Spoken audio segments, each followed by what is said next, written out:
Spomenieš si na nejaké legendárne zápasy naše? No, jeden sme spomínali, ten turínsky zápas s Rusmi, hej, že 3-3 a Bramborov, jeden nájazd zľava, druhý nájazd zprava a 5-3, zrazu sme vyhrali nad Rusmi.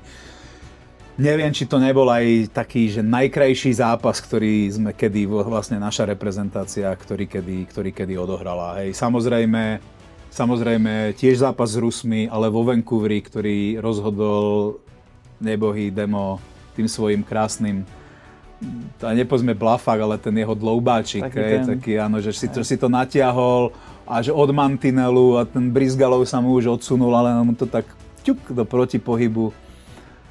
Že toto bol pre mňa na tej istej olympiáde, nie je síce náš zápas, ale v finále bolo neskutočné medzi Kanadou a Amerikou, kde Američania vyrovnali asi 20 sekúnd pred koncom a potom v predĺžení vtedy mladý Sidney Crosby zlatým gólom rozhodol o kanadskom víťazstve.